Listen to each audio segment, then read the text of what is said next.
The first cut wasn't metal. It was a sentence. Pack your bags, loser. We're done here. Those 7 words sliced straight through the laughter and clinking glasses in my mother-in-law's living room, sharp enough to knock the air out of my lungs. I stood in the center of Victoria Grant's lavishly decorated townhouse, frozen in place, my back pressed lightly against the cool wall. Fairy lights twinkled from the ceiling, casting a warm glow over gold balloons that spelled out 75. A string quartet in the corner played something elegant and forgettable, until the violinist's bow actually stopped mid-note. Silence rolled over the room like a wave. Every head turned. 60 people, family, friends, neighbors, business associates. 60 pairs of eyes all swiveling toward me at once, some wide in fake shock, some glittering with unashamed anticipation, like they'd been waiting all night for the show to start.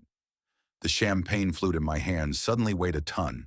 My grip trembled, and for a moment I thought I might drop it, let it shatter at my feet just to have something else break besides me. My husband, Lucas Grant, sat in his custom black wheelchair near the fireplace, looking like a fallen king on a throne. The angle of the lighting turned his features into sharp lines and shadows. Neatly trimmed beard, designer suit, pity-baiting cashmere blanket draped over his useless legs. He didn't look ashamed. He looked pleased. I said, he repeated louder now, so no one could pretend they hadn't heard. Pack your bags, Maya. We're done here. The quartet went completely silent. Somewhere behind me, a fork clinked against a plate. Someone let out a low whistle. A child started fussing in the dining room, quickly shushed by a parent who didn't want to miss a single second of the drama. The birthday cake, 3 tiers of white frosting and delicate sugar flowers, sat untouched on the mahogany table, suddenly as artificial as the smile I'd been wearing for the last 3 hours. I swallowed hard. Lucas, what are you talking about? I already knew. The signs had been there for months. Late therapy sessions, private phone calls. Laptop slammed shut when I walked into the room. His mother suddenly acting like I was a tolerated guest instead of the woman who'd practically moved into the hospital for him. But knowing something in your bones and hearing it weaponized in public are 2 different things. Lucas didn't even look at me when he spoke again. He addressed the room, his audience. You all know how hard the last 3 years have been, he said, voice full of tragic bravado. The accident, the paralysis. He gestured at his chair, and a sympathetic murmur rippled through the crowd. Maya tried. She really did. Past tense. Tried.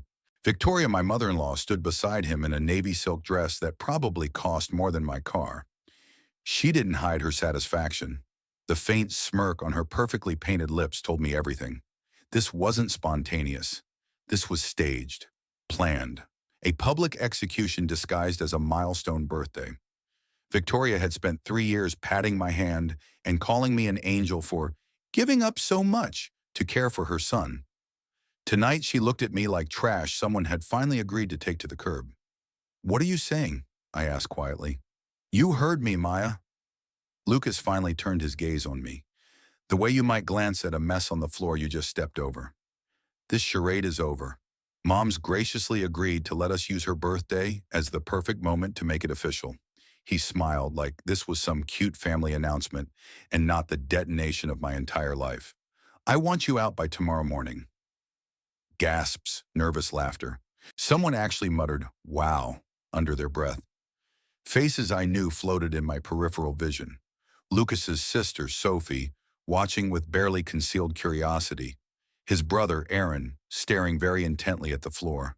Cousins who had happily eaten the meals I cooked and praised my devotion now shifting in their seats like this was reality TV, and they hadn't found the remote.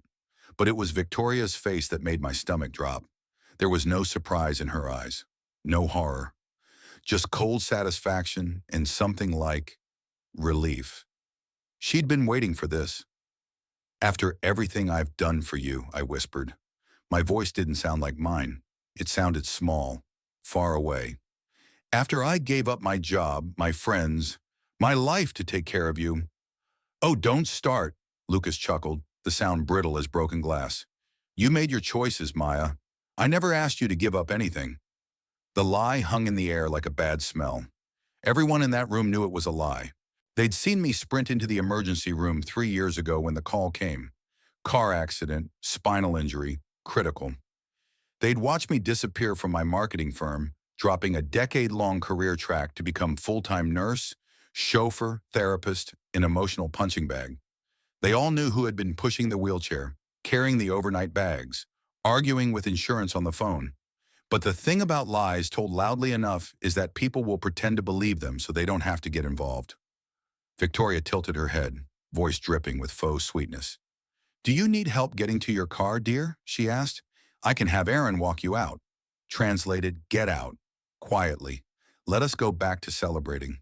They wanted me to shrink, to sob, to stumble out of that house broken and humiliated so they could shake their heads over the poor, pathetic wife later. My chest tightened. For a moment, I actually felt dizzy, like the room was spinning around me while I stayed perfectly still. My phone buzzed inside my clutch, a useless sound in any other moment. In this one, it jolted me back into my body, because that vibration didn't just remind me I had a phone, it reminded me I had something else.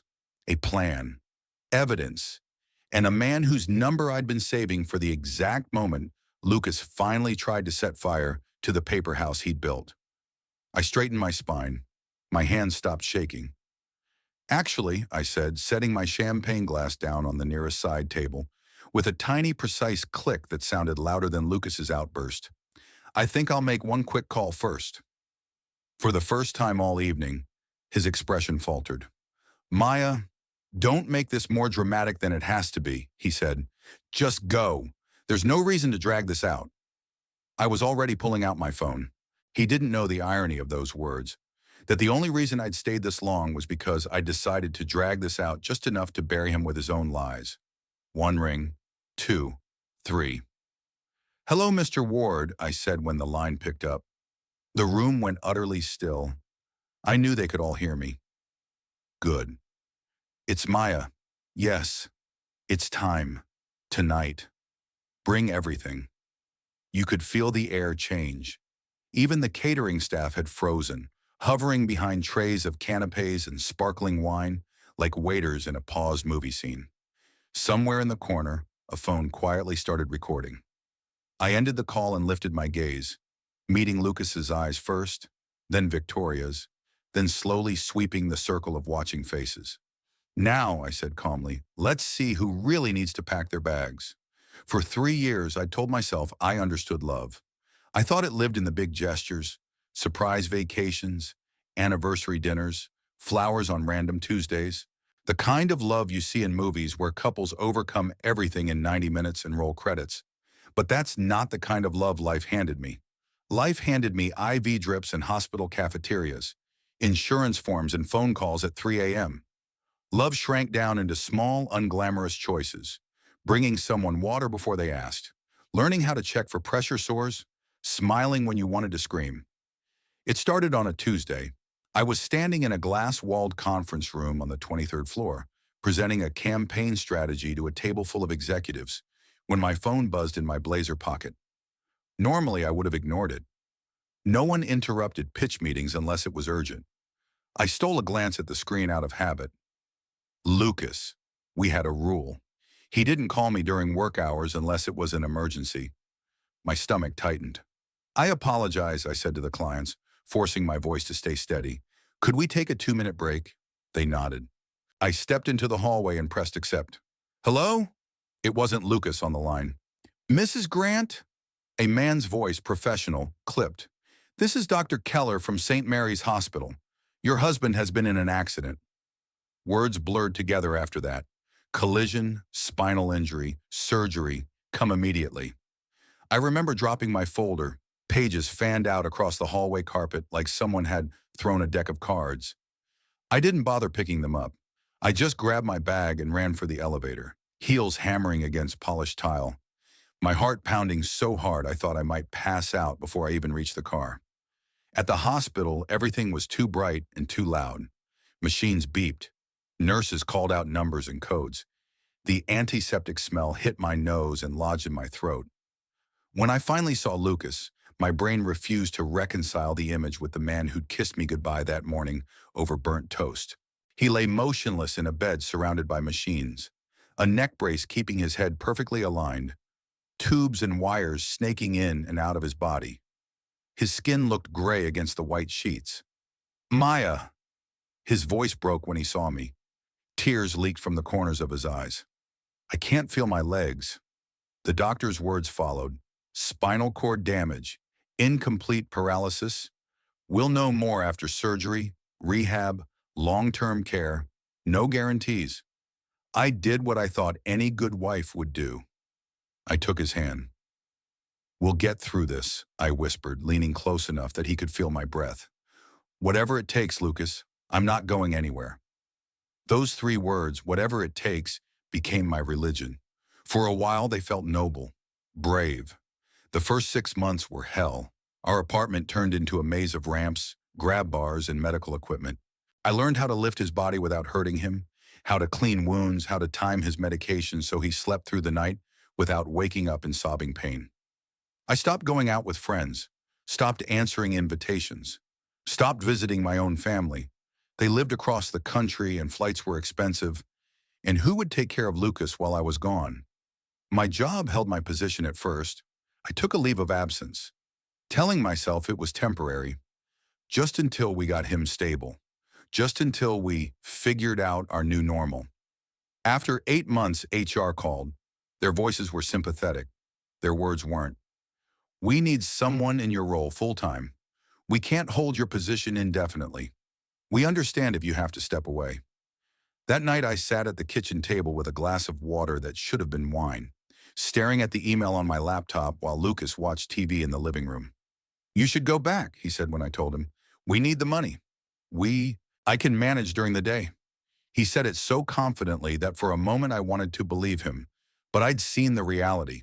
The way he struggled to pull himself from the bed to the chair, the frustration when his wheelchair caught on the threshold, the dark days when he wouldn't speak to anyone, not even me. "I can't leave you alone for 10 hours a day," I said. "What if you fall? What if you need to use the bathroom and no one's here?" "I'll figure it out. I'm not helpless, Maya." He was, though. And the thing about loving someone who's helpless is that you slowly become invisible, first to the world, then to yourself. So I typed my resignation letter, closed my laptop, and walked away from the career I'd spent a decade building. The insurance payout from the accident helped at first, enough to keep the bills paid while we adjusted. I picked up small freelance projects in between appointments, writing copy on my phone in waiting rooms and hospital cafeterias. But it was a fraction of my old salary. Every month, the numbers in our account shrank a little more. Our neighbors called me a saint. "Not many women would stick around for this," Mrs. Rodriguez from across the hall said one afternoon, as I struggled to bump Lucas's chair over the front step. "He's lucky to have you." I didn't feel lucky. I felt tired, and guilty for feeling tired. Because wasn't this what love was supposed to be? In sickness and in health? Better or worse? I repeated those vows like a mantra on the nights he snapped at me because the food wasn't hot enough, or the medication made him foggy and mean, or depression turned him into a stranger staring at the ceiling for hours. Victoria became a constant presence after the accident. Before, she'd kept a polite distance, holiday visits, birthday calls, the occasional brunch. After, she showed up with casseroles and monogrammed blankets, hugging me with perfume-scented arms and whispering, "You're an angel, darling, truly. I don't know what Lucas would do without you." She told anyone who would listen what a devoted, selfless daughter-in-law I was. In those days, I believed her. Believed that my sacrifice meant something, that it was building deeper trust between us. Year 1 was survival. Year 2 was routine. Lucas regained upper body strength, could transfer from chair to bed with minimal help, learned to navigate the apartment more confidently. We found a rhythm. Therapy sessions, doctors, paperwork. The raging storms of his grief dulled to choppy waves. Sometimes we even laughed again. By year 3, I started to see flickers of the man I'd married. He cracked jokes with his physical therapist, talked about maybe traveling again one day, asked about my old clients, my ideas, my opinions. It was enough hope to keep me going, even when I woke up some mornings feeling like a ghost sharing a space with his body. That's why I didn't question it immediately when he suggested changing therapists. Dr. Stone specializes in spinal injuries, he said one evening, scrolling on his tablet. Everyone online raves about her. Maybe she can get me further than Keller did. I wanted that for him, for us. So I nodded and said yes and rearranged our schedule to fit in sessions with the miracle worker therapist. Her name was Dr. Serena Blake. She was younger than I expected, fit and polished, and confident in the clipped way of people who know they're good at their jobs. The first time I met her at the center, she flashed me a professional smile and said, "We'll take good care of him, Mrs. Grant." Then she wheeled Lucas away, and I tried not to feel like someone had just drawn a curtain between us. At first, the change seemed good. Lucas came home from sessions flushed with excitement, talking about new techniques in nerve stimulation and breakthroughs. I made us dinner and listened, genuinely happy to see him animated again. Then the details stopped adding up. Therapy days moved around at the last minute. He started leaving earlier than his appointment times to beat traffic, but somehow coming home later. His phone migrated permanently to his pocket. No more sitting on the coffee table within reach. When it buzzed, he checked the screen before answering, sometimes letting it ring out entirely, his jaw tight. One Thursday, he hummed in the shower. It sounds stupid, but that was my first real alarm bell. Lucas used to hum all the time, making breakfast, getting dressed, tapping his fingers on the steering wheel. After the accident, the humming stopped, for 3 years. That morning, as I flipped pancakes in the kitchen, I heard it drifting down the hallway. A tuneless, unconscious little melody, a happy sound. By the time I carried his breakfast into the bedroom, he was already dressed, shoulders relaxed, hair still damp. "You're in a good mood," I said carefully. "Serena thinks I might regain more function than we thought," he said, eyes bright. "She's been pushing me harder.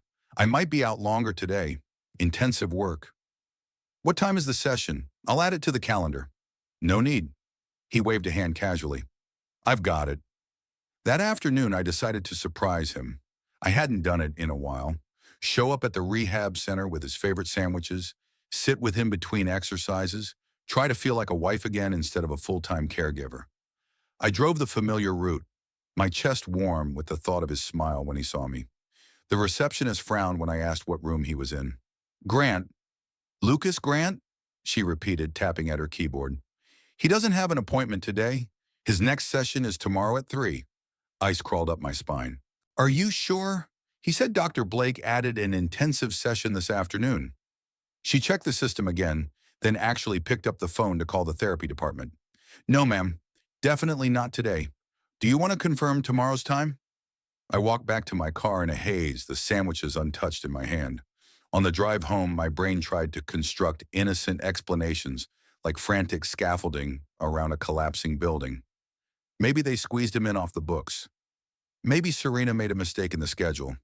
Maybe he'd stopped somewhere else after therapy and hadn't told me because he didn't want me to worry.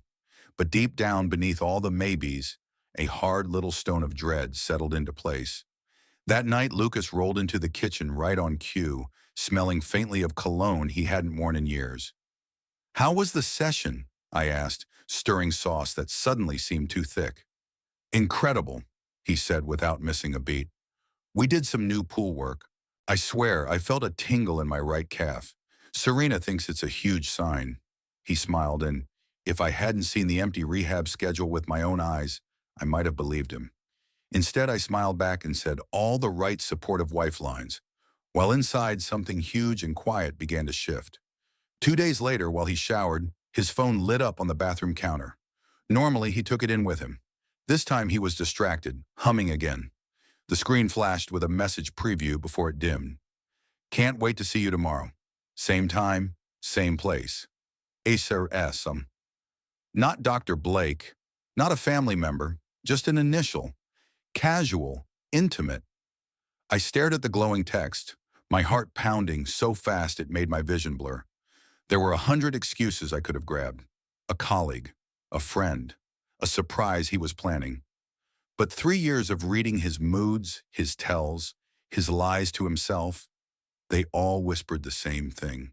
This wasn't about rehab anymore. Something was horribly, brutally wrong. And whatever it It started long before the night he told me to pack my bags at his mother's birthday party. I just hadn't let myself see it. Until now.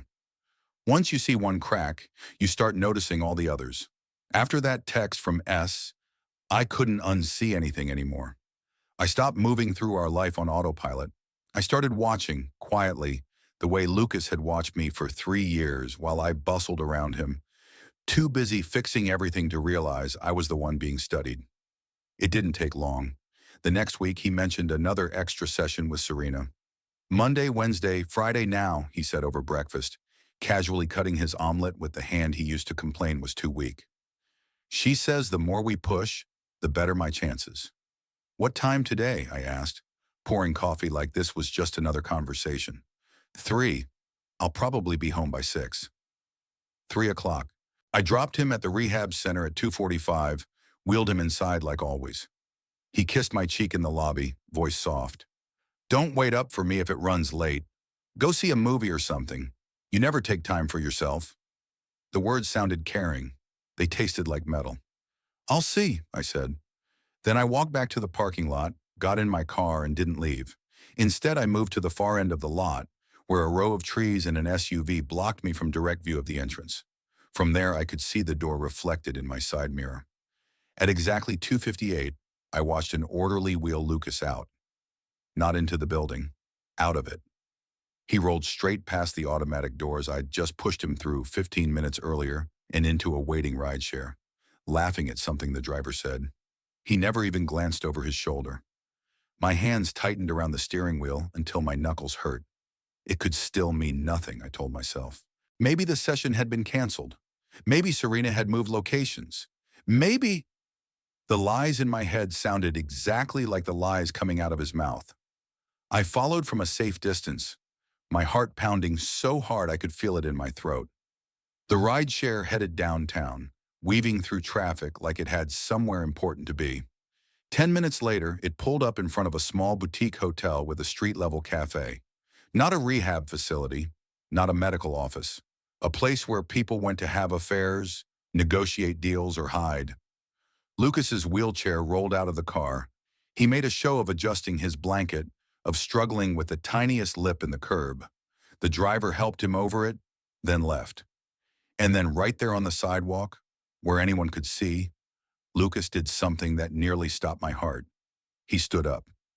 Not in that careful, trembling way I'd seen him do once or twice in parallel bars with 3 therapists hovering nearby. No, he planted his hands on the armrests, pushed and rose with the easy, practiced fluidity of someone who'd been doing that motion for a long time. He let go of the chair. He took 3 smooth steps toward the cafe door. My breath caught. The world narrowed to a tunnel around him. Cars passed. People walked by. Life went on. And Lucas, my disabled husband, the man I'd been lifting and pushing and bathing for 3 years, walked into a cafe as if his spine had never been touched. My fingers fumbled for my phone. I took a photo through the windshield, my hands shaking so badly it came out blurry. I took another, and another. I didn't even know why yet. Instinct. Proof.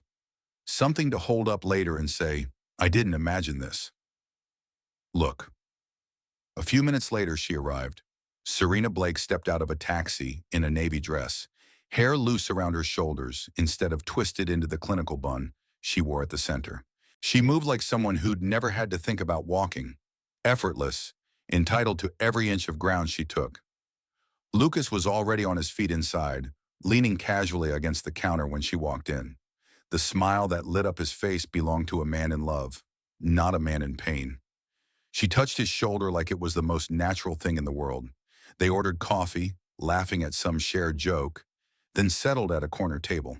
From the car, I watched them lean in, hands brushing, knees almost touching. Therapists don't sit that close to their patients. Therapists don't look at their patients like that. And therapists certainly don't stand next to empty wheelchairs while their supposedly paralyzed clients stroll around a lobby. They stayed in that cafe for almost 2 hours. I didn't leave.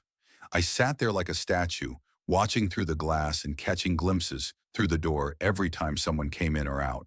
I watched Lucas stand, sit, shift his weight, walk to the register. No limp, no hesitation, no hint of struggle. When they finally left, they didn't even bother with the wheelchair charade. Lucas walked beside Serena, pushing the empty chair with one hand while she scrolled her phone with the other. They crossed the street together toward the side entrance of the hotel. He put his hand on the small of her back to guide her inside. I watched them disappear. My brain tried to shut down from the overload. Memories flashed. Times he'd wailed, "I can't even move, Maya," when I took too long to help him. The nights I'd slept on the couch so he could have the bed to himself because his legs hurt too badly to share. Had he laughed about me with her? Did they joke about how gullible I was while he climbed on top of her, using the legs he pretended didn't work? The thought hit me so hard I had to lean forward, pressing my forehead against the steering wheel just to stay upright. I don't know how long I sat there. At some point, logic slithered back through the cracks of my shock. This wasn't just infidelity. This was fraud, insurance money, disability checks, state benefits, all built on medical reports that said he couldn't walk. And here he was, walking into a hotel like he'd never needed a wheelchair at all. When Lucas finally came home that evening, I was at the stove, stirring a pot I'd turned off an hour earlier. He rolled into the kitchen. In the chair, he had reassembled the costume. "How was therapy?" I asked without turning around. "Exhausting." He sighed dramatically. "We tried a new harness system.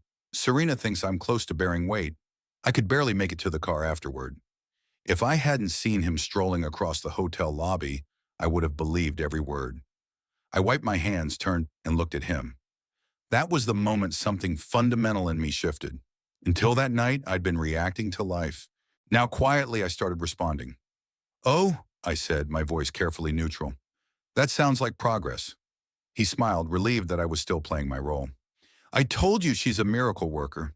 I smiled back, then spent half the night at the kitchen table, my laptop open, searching disability fraud and private investigator, while Lucas snored from the bedroom he'd banished me from months ago.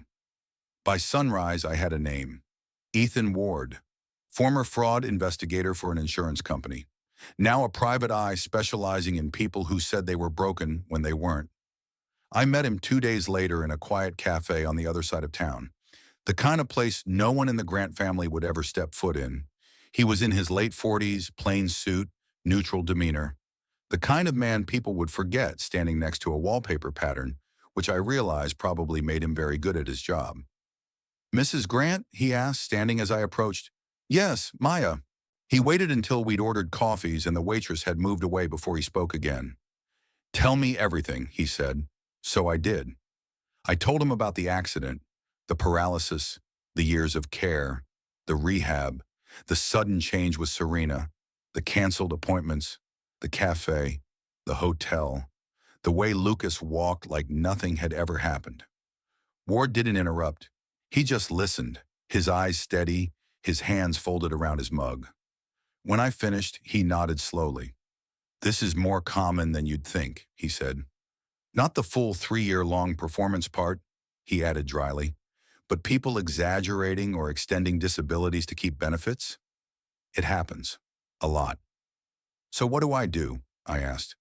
"Just walk into the living room and say, 'Hey, honey, I saw you strolling into a hotel with your therapist.' He'll deny it.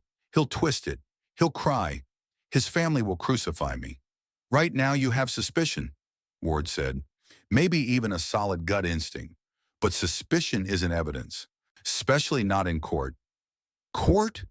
The word felt huge, terrifying. "You think this will go that far?"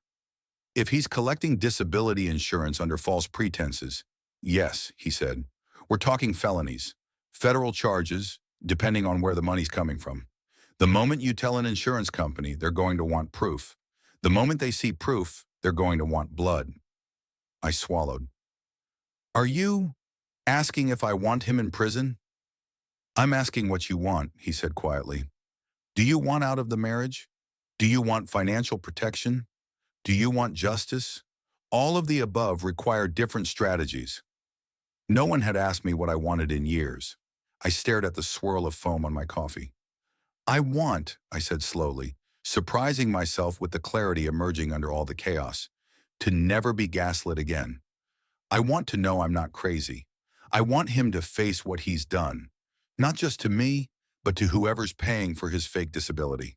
And I want not to end up penniless and blamed for everything while he walks off into the sunset with her. Ward nodded once, like that was an answer he could work with. Then here's what we do, he said. My team will follow him.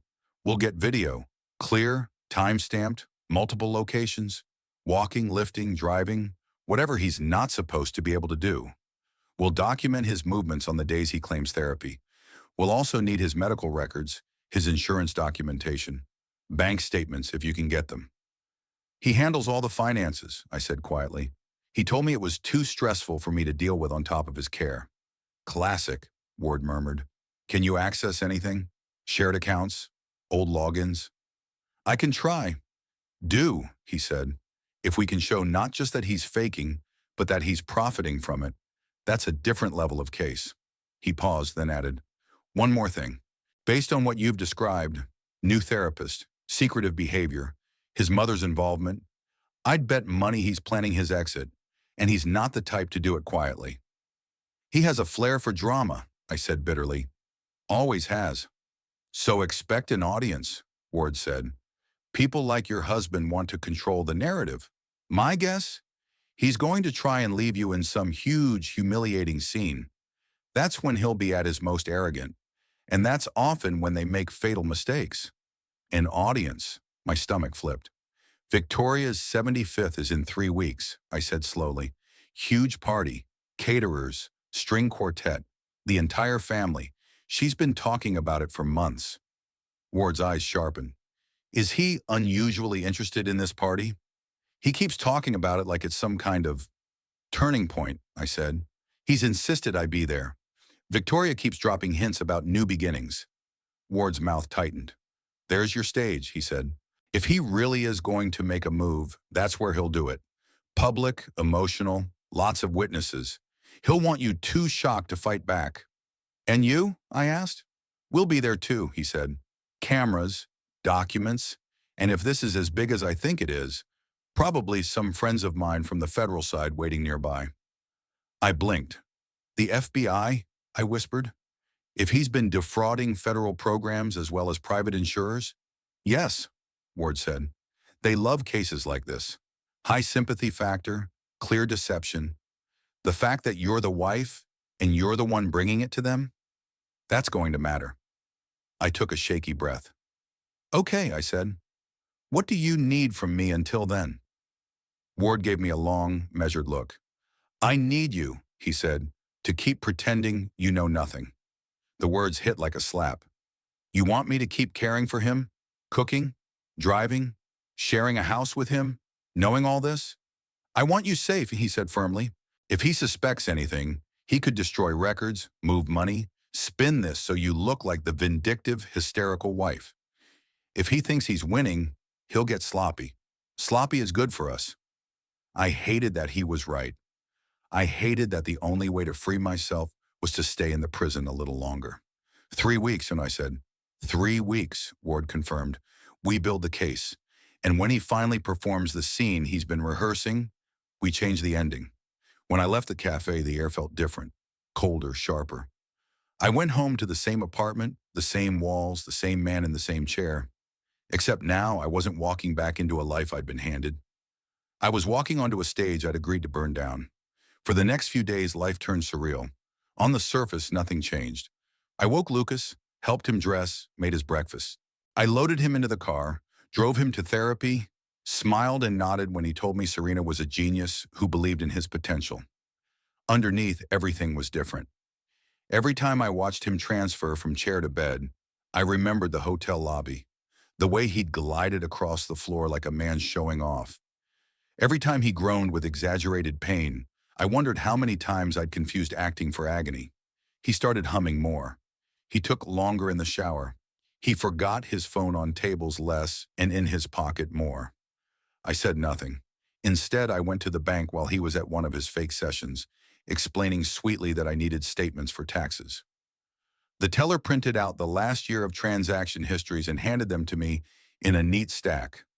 At home, alone at the kitchen table, I started tracing ink trails, disability payments, regular deposits from an insurance company, smaller transfers from a state program, and then larger deposits, not labeled salary, but coming from a consulting firm I'd never heard of.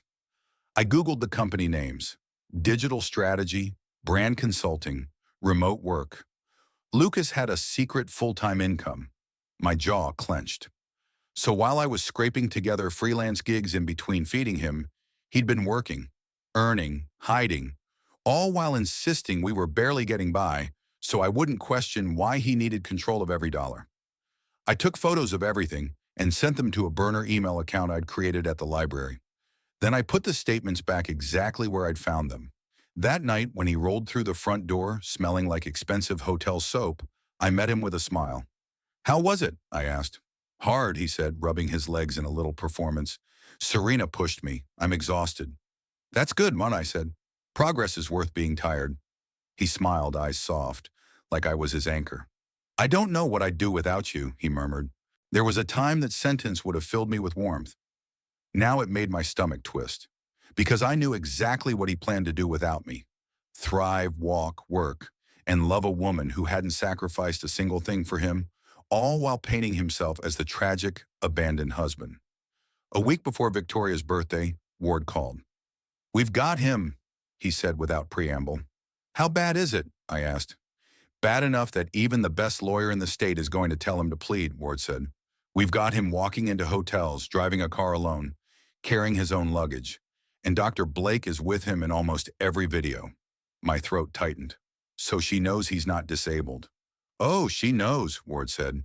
"She also knows how to bill insurance companies for prolonged, unnecessary sessions. We've pulled her billing records. She's been claiming intensive spinal work while he's out eating brunch with her. This isn't just an affair, it's a business." "Have you talked to the Fed?" I whispered. "Yesterday," he said.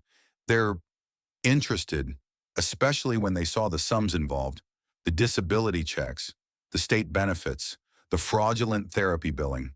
We're in the six-figure range, Maya. That's real prison time." Reality tilted a little. I don't, I swallowed. "I don't know how to feel about that." "However you feel is valid," Ward said. "Angry, numb, even guilty. You've been groomed to prioritize his feelings for 3 years. You're not going to switch that off overnight." "I don't want him to rot," I said slowly. I don't want him to walk away from this like it was nothing. Like I was nothing." "Then let the system handle him," Ward said. "You've done enough handling for one lifetime."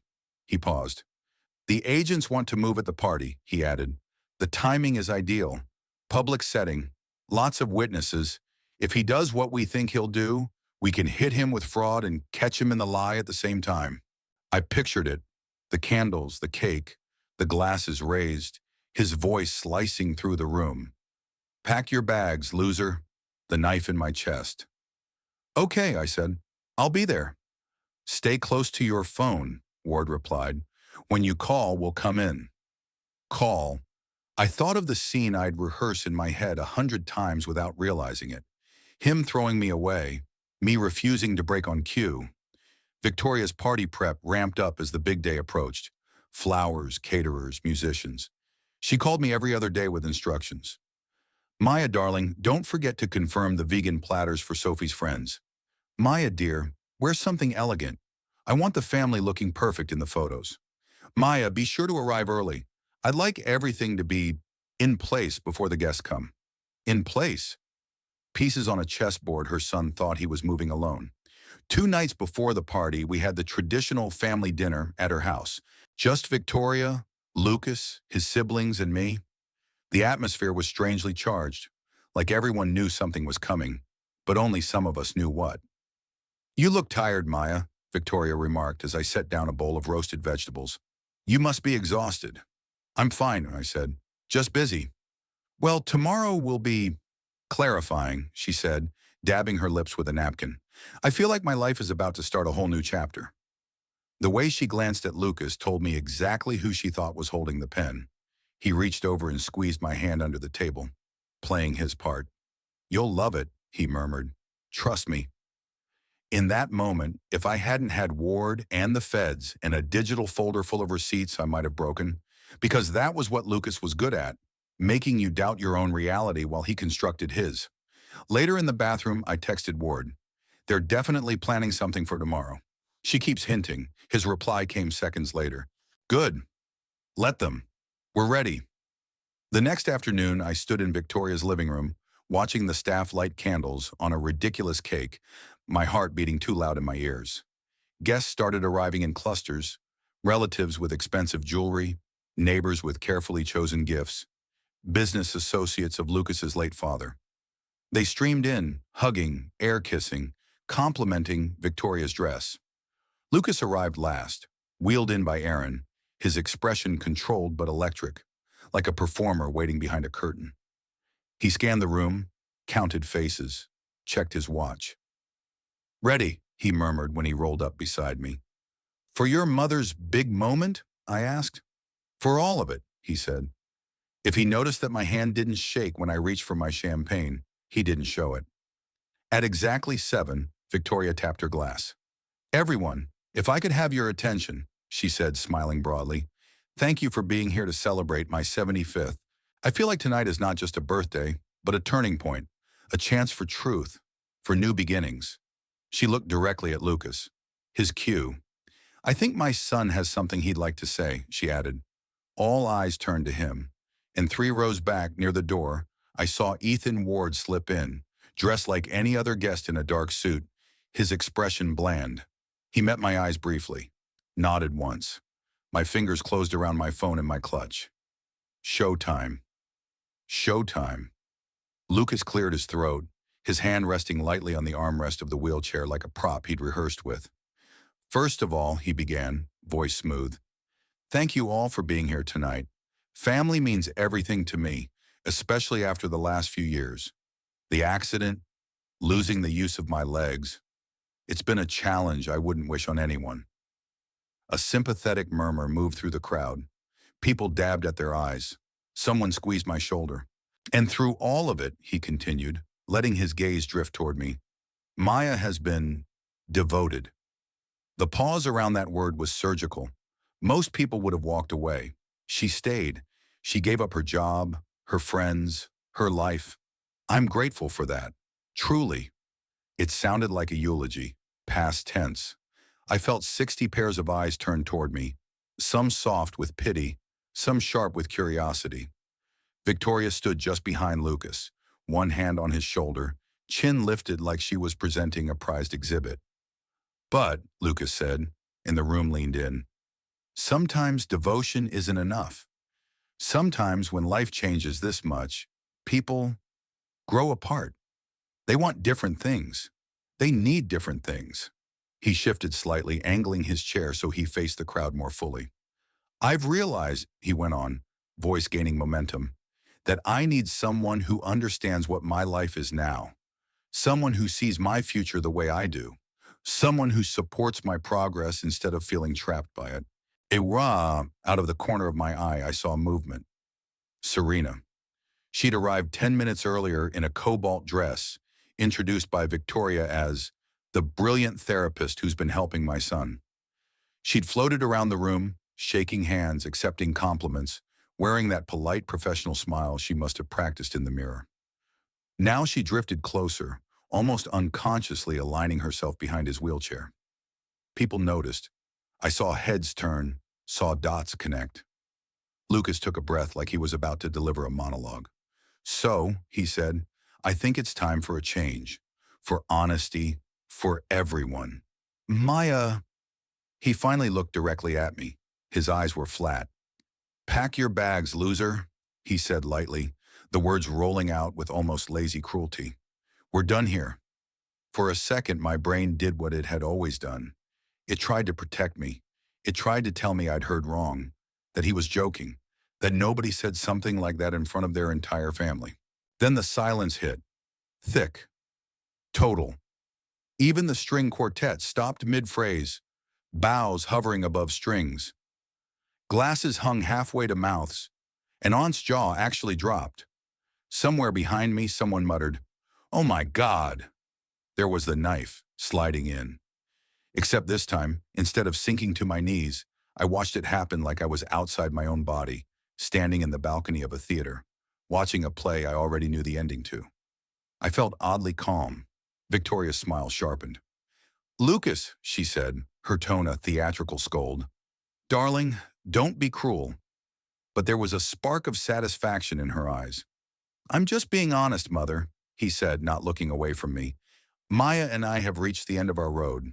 I've moved on. So should she." He reached back and took Serena's hand. Audible gasp now. Serena's eyes darted to me, then back to the crowd. For the first time since I'd seen her at the hotel, she looked unsure, like she hadn't expected to be part of the spectacle this overtly.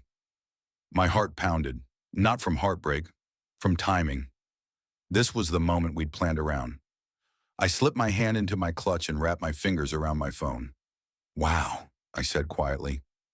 The sound of my own voice startled even me. Clear, steady. That was dramatic. A few people let out nervous laughs, thinking maybe I was going to make a joke. Smooth it over, save the mood. I didn't. Instead, I pulled out my phone and tapped the recent calls.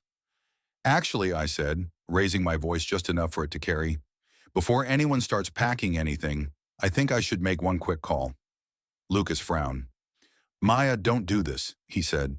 "You're just going to embarrass yourself." I put the phone to my ear. The line barely rang once. "Mr. Ward?" I said, staring straight at Lucas. "Hi. Yes, it's Maya. We're ready. You can come in now." I hung up and slipped the phone back into my clutch like I just ordered dessert. The room buzzed with whispers. "What's going on? Who's that? Is she calling her dad? A lawyer?" Lucas's composure cracked for the first time. His jaw tightened. "What are you doing?" he hissed. "Didn't you say you wanted honesty?" I asked softly. "And a change? And for everyone to see the truth?" Victoria stepped forward, anxiety finally bleeding through her perfect mask. "Maya, dear, I think you should leave. This is clearly very upsetting." "Is it?" I asked, turning to her. Because I was under the impression that upsetting me was kind of the theme for tonight. A few guests shifted uncomfortably. At that moment, the front door opened. 3 men in suits stepped in. For a heartbeat, everyone must have thought they were late party guests. Business friends of Victoria's, maybe. Then the first man held up a leather wallet.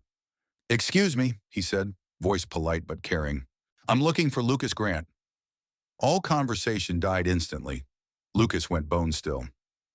"I'm Lucas," he said slowly. "Who are you?" The man's gaze flicked to me for a fraction of a second, then back to Lucas. "My name is Ethan Ward," he said, tone now cool and professional. "I'm a licensed private investigator. I've been working with several insurance providers on a fraud case. We need to speak with you, Mr. Grant." The word fraud dropped into the room like a grenade. Victoria's hand flew to her chest. "There must be some mistake," she said quickly. "My son is disabled. You can see that. He's—" "Is he?" Ward asked calmly. He took a step forward, the 2 men behind him fanning slightly to either side. "According to our surveillance over the last 4 weeks," he continued, "Mr. Grant has been walking without assistance, driving, carrying objects over 30 pounds, and engaging in activities inconsistent with his documented condition, all while collecting disability benefits and state assistance." Murmurs swelled into a low roar. Someone actually said, "No way!" Lucas laughed. It was a high, sharp sound that didn't match any expression on his face. "This is ridiculous," he said. "Whatever my wife told you, she's lying. She's angry. Look at me." He slapped his legs. "I can't feel anything below the waist. I'm in a wheelchair." "Obviously." Ward tilted his head. "Are you?" he asked softly. For a moment, the 2 of them just stared at each other, the room holding its breath around them. Then Ward glanced at one of the men behind him. The second man stepped forward and pulled out a thin tablet, swiping to a video. "Maybe this will help jog your memory," Ward said, turning the screen so it faced the room. On it, Lucas appeared, grainy but recognizable, in the lobby of the same hotel I'd watched from my car. He was standing beside Serena, laughing, a duffel bag over his shoulder. Then the recording cut to another clip. Lucas walking briskly through a parking lot, keys swinging from his hand. Another clip. Lucas dancing with Serena in a hotel bar, turning, dipping her slightly, both of them grinning. Gasps everywhere now. Someone whispered, Oh my God, that's definitely him. This is taken from 4 different days, Ward said calmly. All during hours your wife believed you were at intensive rehab sessions. Victoria's face had gone from pale to gray. Lucas, she whispered, tell me this isn't true. Lucas stared at the screen like if he glared hard enough, it would catch fire. It's, it's not what it looks like, he stammered. Sometimes spinal injuries allow intermittent movement. Adrenaline, trauma. He grabbed the armrest of his chair to make a point. Then in panic, he did the worst possible thing.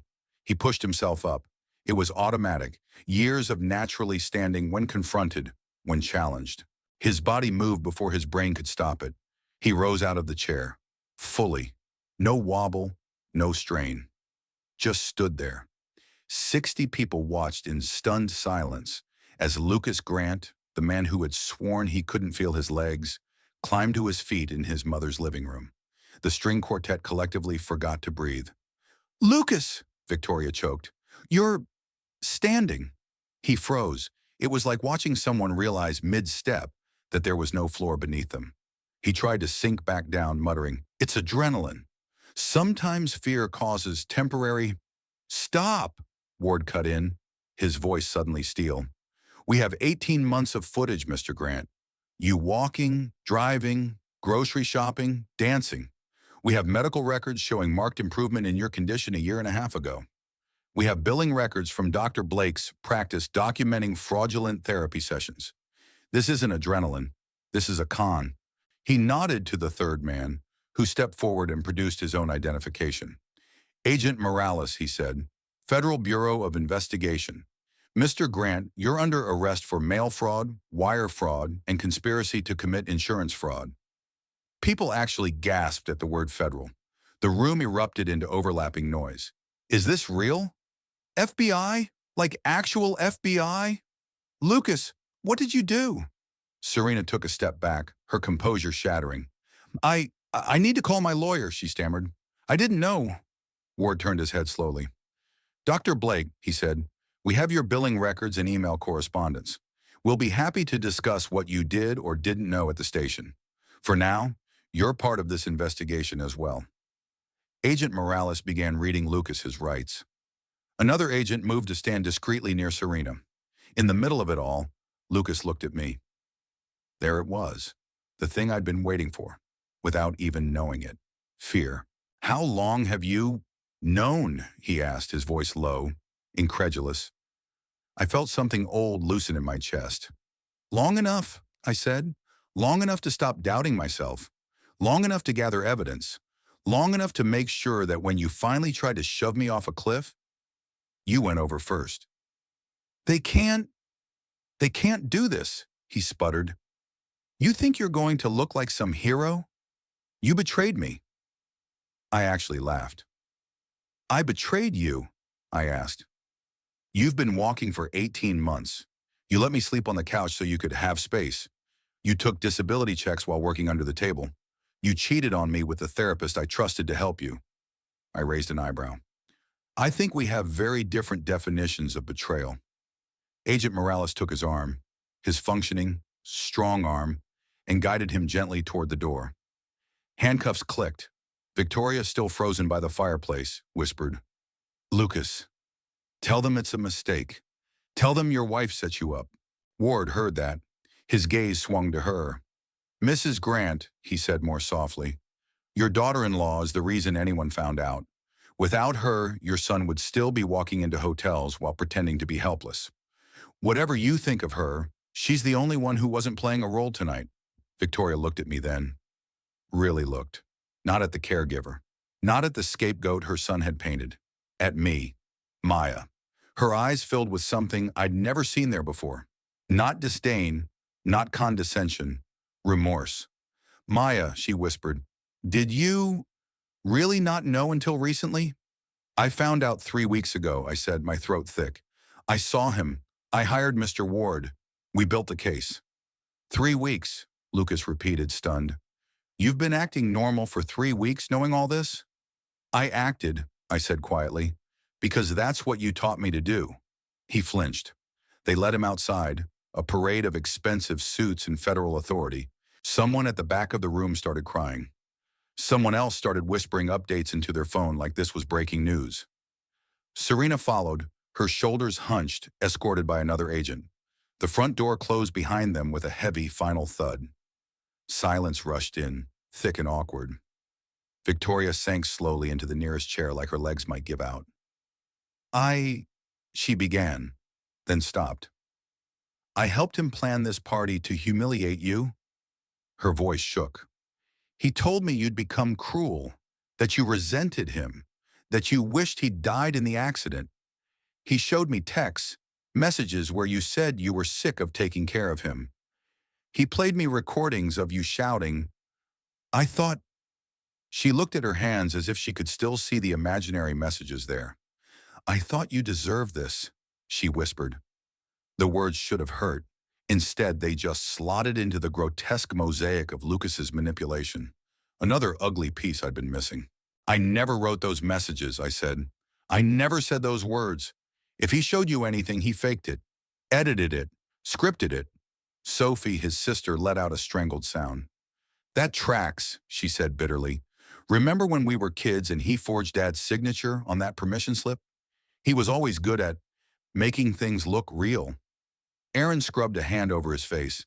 Yeah, he said hoarsely. We just never thought he'd take it this far. Guests started drifting out in stunned clusters, murmuring apologies, squeezing my arm, avoiding my eyes. Within 20 minutes, Victoria's grand birthday party had emptied out, leaving half-eaten hors d'oeuvres and a cake no one was going to cut. Ward approached me as the last of the onlookers left. You did well, he said quietly. Stayed calm. Let him make the first move. I feel like I'm going to throw up, I admitted. That's also normal, he said. Tomorrow the FBI will want you at the field office to give a formal statement. I'll be there. You won't do this alone. I looked around at the streamers, the flowers, the carefully arranged chairs, the scene of a life that no longer existed. Do I go home? I asked, suddenly aware that technically, Lucas's apartment was still home. Ward seemed to understand the subtext. That's your legal residence, he said, but he won't be there tonight. If you don't feel safe staying there, you don't have to. Do you have somewhere else? My mind flipped through options. Friends I hadn't seen in years, family across the country, spare rooms that had been offered and politely declined, back when I believed my duty was to be by Lucas's side 24/7.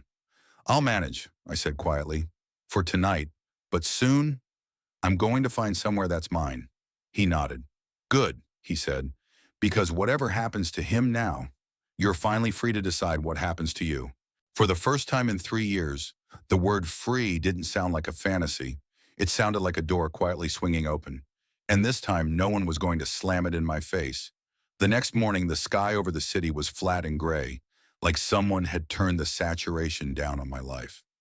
I sat in a stark conference room at the FBI field office, hands wrapped around a paper cup of bad coffee, while Agent Morales and another Agent Chen went through everything step by step. This meeting is being recorded, Morales said. For the record, please state your name. Maya Grant, I said. The last name felt heavy on my tongue. For now.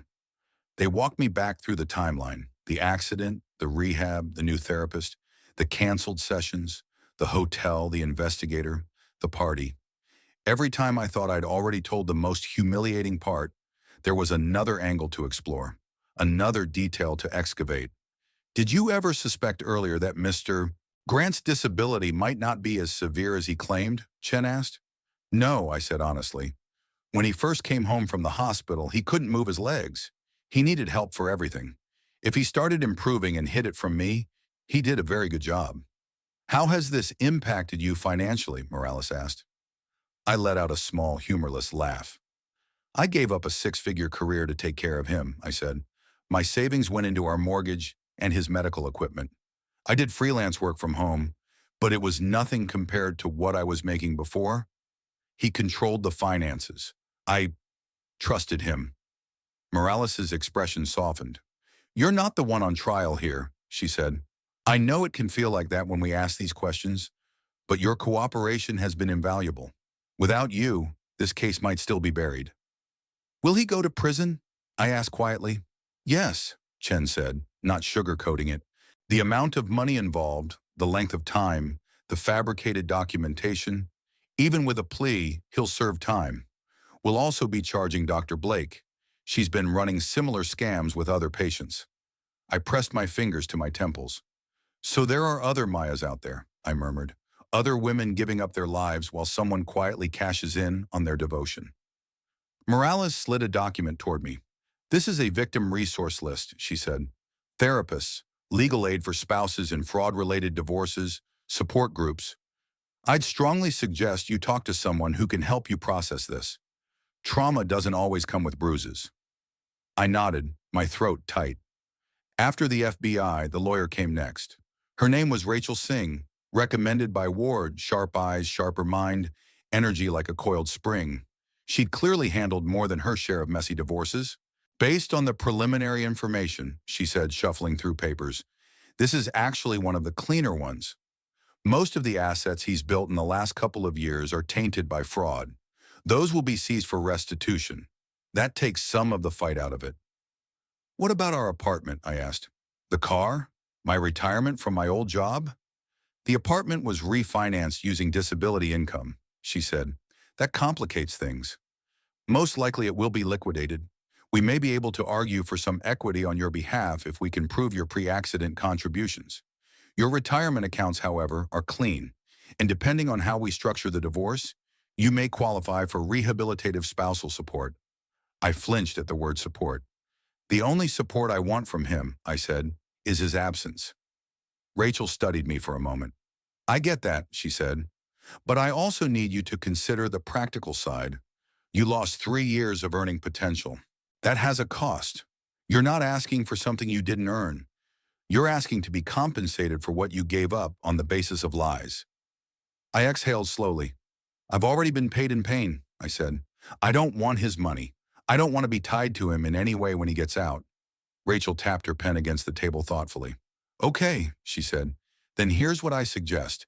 We focus on formally disentangling you. Debt, property, legal liability.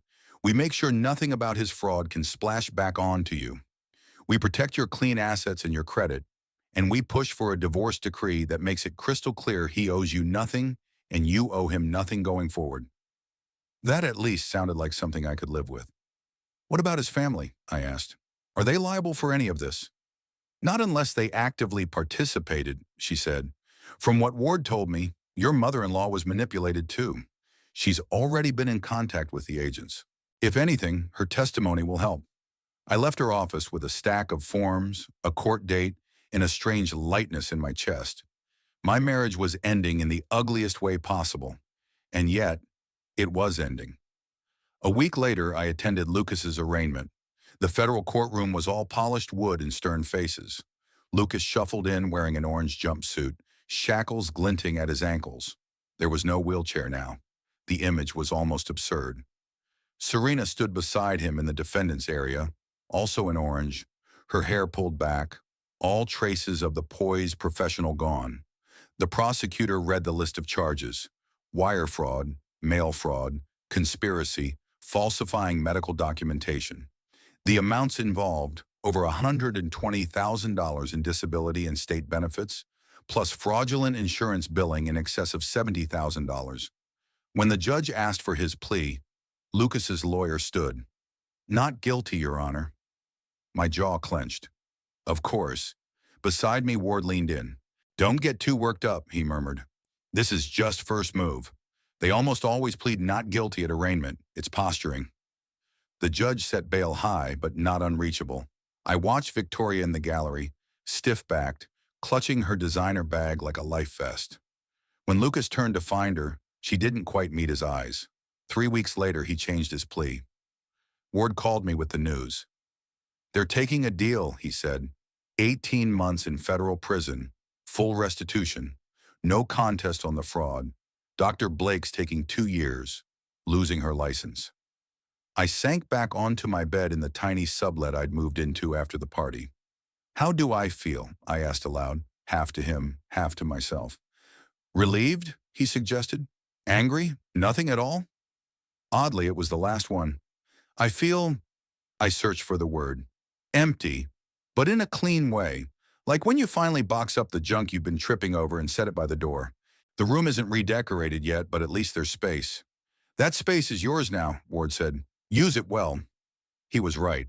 The first thing I did with that space was call my former boss. Amaya? Lauren's voice burst out of the speaker, bright and surprised. I heard about, well, some of it. Are you okay? I'm working on it, I said. I was wondering if your offer still stood, about coming back, even part-time. Are you kidding? She said. I've had clients asking about you for years. We can start you as a senior consultant. Remote, flexible hours. If you decide you want a full-time track later, we'll talk. You still have your portfolio? I have my brain, I said. The rest I can rebuild. The first time I opened a blank presentation again, my hands shook. Not from fear, from relief. This was something I knew how to do. Tell a story. Find the heart of a company's values. Show them how to speak honestly. Honesty meant something different to me now. The girl who'd once crafted campaigns around aspirational fantasies had learned the hard way how ugly a polished lie could be. I poured that into my work. Clients responded, Maya, this cuts deeper than our usual stuff, one CEO said after I pitched a campaign focused on transparency around a product recall. It's real.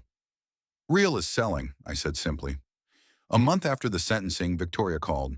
I almost didn't answer. In the end, curiosity won. Hello?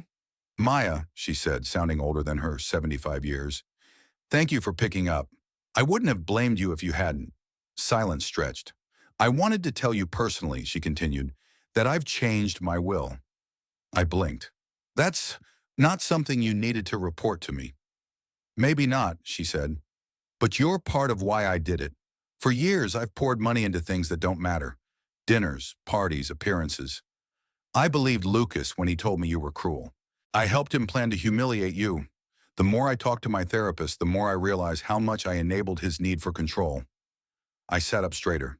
You're seeing a therapist? I asked, genuinely surprised. We all need someone, she said. Apparently, I've needed one for decades. In any case, I can't change what I did to you, but I can try to change what I do with what's left. I'm establishing a scholarship fund for women who left their jobs to care for family and need help starting again. The first endowment will be in your name, the Maya Fund. My throat tightened. I don't know what to say. Say you'll let me know how to make it better, she murmured. Even a little. I don't deserve your forgiveness, but I don't want my son's legacy to be the only thing your name is tied to in this family. After we hung up, I sat in the quiet of my new apartment, a small but bright one-bedroom with plants on the windowsill and no wheelchair ramps in sight, and let myself cry. Not for Lucas, for the woman I used to be, the one who thought love meant shrinking, the one who believed that staying was always the high road. Therapy helped. Slowly, I unpacked not just boxes, but beliefs. Where did you learn that asking for help is selfish? My therapist asked one day. From watching my mother, I said. She did everything for everyone. My dad, us, her own parents. She never complained. She used to say, if you love people, you just do what needs to be done. Did anyone do that for her? My therapist asked. I thought about that for a long time. No, I said finally. Not really. What did that teach you about your own needs? The questions were uncomfortable. So were the answers. But little by little, I relearned things I should have known from the beginning. That compromise is not the same as erasure. That support should be mutual. That secrets and shame don't equal loyalty. One afternoon, months later, I got an email from an unknown address with a subject line that made my stomach flip. Lucas. I hovered my cursor over the trash icon.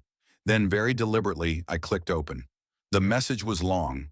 Apologies, explanations, memories, a few attempts at self-justification. At the end, he wrote, I don't expect you to forgive me, but I hope one day you will understand why I did what I did. I stared at that line for a long time. Then I hit delete. I didn't need to understand. Understanding had kept me trapped for years, making excuses for behavior that should never have been excused. I didn't reply. I didn't owe him any more words. Instead, I wrote something else, a LinkedIn post.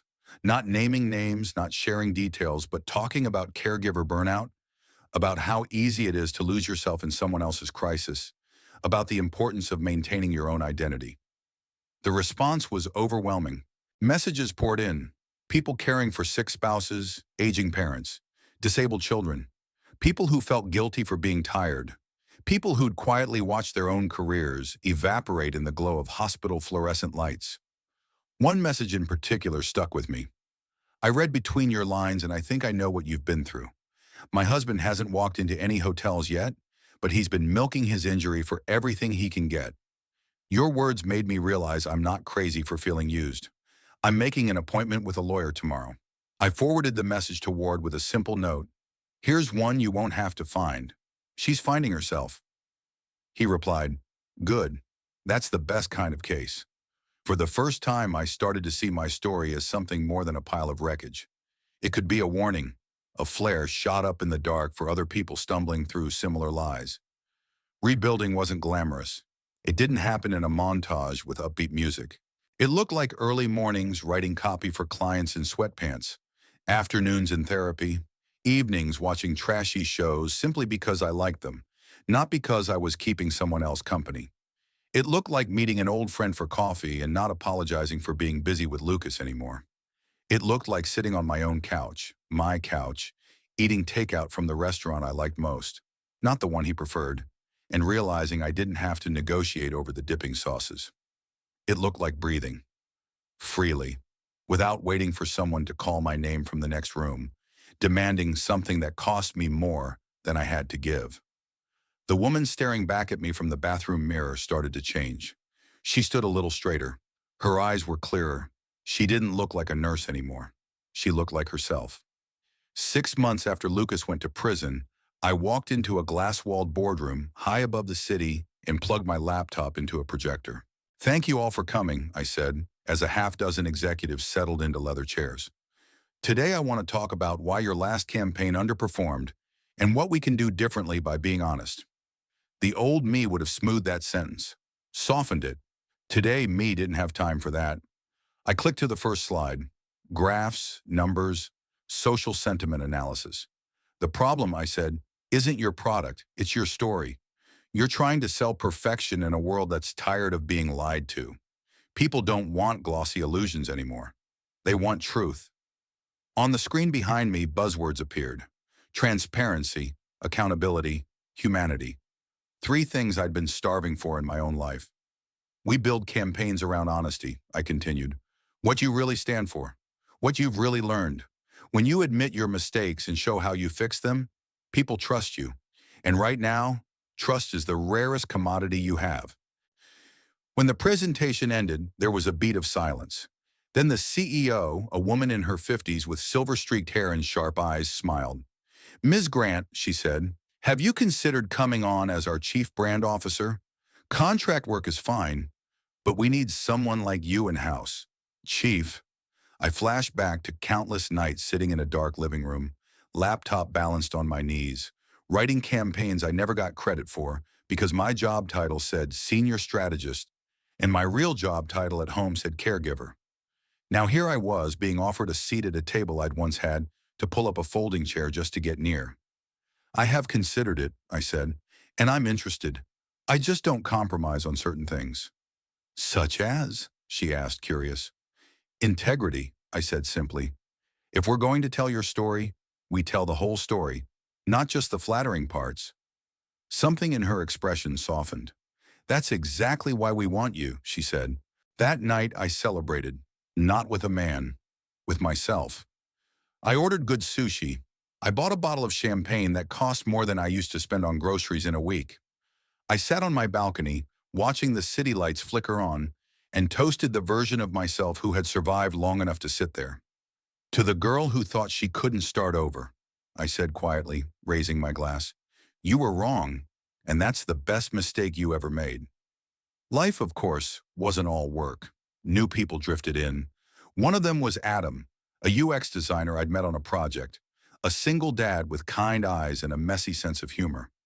We started as colleagues, then friends, then something that made my therapist raise an approving eyebrow. On our fourth date, sitting on a park bench with coffee, he asked, "So, tell me about your last relationship." The short version. I hesitated, then decided I was done editing myself to be more comfortable for other people. My ex faked a disability for a year and a half, I said bluntly. He cheated on me with his therapist, defrauded multiple insurance companies, and went to prison. I helped put him there.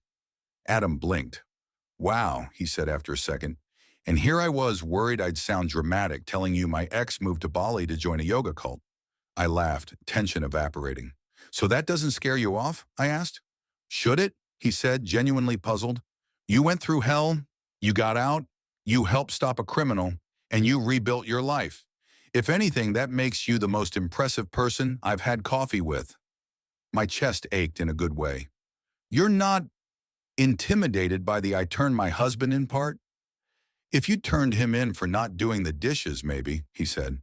"But fraud? Yeah, no. I'm siding with the woman who chooses justice over vibes." We didn't merge lives overnight. That was important to me. We kept our own apartments, our own schedules, our own bank accounts. When he offered to fix a leaky faucet, I said yes. But when I needed a new laptop, I bought it myself. Dependency wasn't romantic to me anymore. Choice was. One morning, almost a year after the party, an email from the university journalism department landed in my inbox. Subject: follow up on your story. It was from a student named Lila who'd interviewed me months earlier for a feature on caregiver exploitation and fraud. "I wanted you to know," she wrote, "that your story inspired 3 other women to come forward about similar cases. One of them is now working with the same federal agents you met. They're building another case, this time with your article as part of their documentation. I thought you'd want to know that your pain didn't stop with you. It's helping stop others' pain too." I stared at the screen until the words blurred. For so long, the story of my life had been something I wanted to burn. Now pieces of it were being used as flares to warn other people away from cliffs. Victoria's scholarship fund launched that same month. She invited me to the small ceremony at a community college. I almost didn't go, but in the end, I found myself in a modest auditorium watching 5 women walk onto a stage. Some with gray hair, some with toddlers on their hips, all of them clutching folders that represented second chances.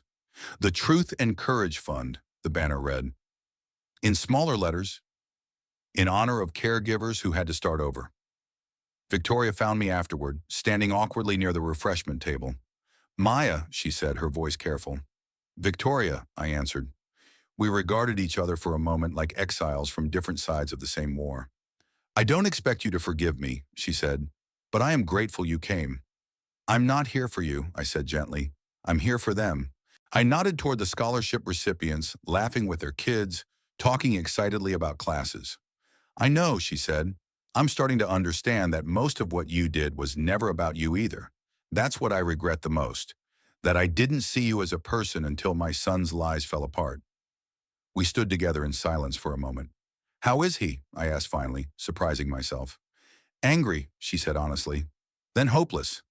Now, quieter. His therapist says he's starting to understand that he did this. Not you. Not me. Him." "Good," I said. "He can start his own scholarship when he gets out. Maybe for men who need to learn consequences." A ghost of a smile touched her lips. "He wrote you again," she almost said. I could see it in her eyes, but stopped herself. Instead, she just asked, "Are you happy?" The question startled me. I thought about my work, the clients who trusted me, the nights I came home to a space that was mine, the mornings I woke up without listening for another person's breath before deciding what kind of day I would have. I thought about therapy, about learning that anger isn't something to fear, that boundaries are not walls but doors you get to decide who walks through. I thought about Adam, texting me stupid memes in the middle of the day just to make me laugh. "I'm becoming happy," I said slowly, "and I'm proud. That matters more to me now than happy." She nodded. "I'm proud of you too," she said quietly, "even if I was the last to see you clearly." Later that night, sitting on my balcony again, I watched a storm roll in over the city, dark clouds backlit by occasional flashes of lightning. The old me would have rushed around closing windows, moving plants, checking for leaks, bracing for damage. This time I just watched, let it come. My phone buzzed, a number I didn't recognize. I almost let it go to voicemail. Instead, I answered, "Hello, Ms. Grant?" A man's voice. A calm professional. "This is Officer Reyes from the State Correctional Facility. I'm calling to inform you that your ex-husband, Lucas Grant, has been approved for early release next month. As his registered spouse on file, you're entitled to this notification." I stared out at the rain starting to fall in sheets. "I'm not his spouse anymore," I said. "The divorce was finalized last quarter." "Understood," Reyes said. "Our records are in the process of updating. In any case, you're still listed as a victim on the case, so you'll receive updates until you request otherwise." "Consider this me requesting otherwise," I said. "I don't need to know anything about his life anymore. He made sure mine was smaller for 3 years. I'm not giving him any more square footage in my head." "I'll make a note," Reyes said. After I hung up, my heart beat a little faster for a few minutes.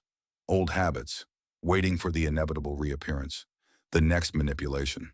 Then the lightning flashed again, outlining the buildings in stark white. He was a man who lied and got caught. I was a woman who believed, then stopped, then did something about it. We weren't equal halves of anything. We were separate people now. My phone buzzed again. This time it was Adam. "Are you watching this weather? Coffee and storm-watching date? I'll bring the good chocolate. You bring your terrifyingly honest opinions about my latest wireframe." I smiled. "Come over," I typed. "But you're going home after. I have an early meeting and I like my own bed." "That's one of the things I like most about you," he replied. "You actually like your own life." As the night wore on, thunder rolled across the sky, deep and distant. Rain drummed against the balcony railing. The city lights blurred behind water. For the first time, a storm didn't feel like something I had to survive while holding someone else together. It felt like something I could simply sit through with a blanket on my lap and a mug in my hands, knowing the roof above me was one I'd chosen, paid for, and built my own safety under. My ex-husband once told me to pack my bags like he was sentencing me to exile. He never imagined that the worst day of my life would become the doorway to everything good that came after. He thought he was kicking me out of his house. What he really did was shove me back into my own.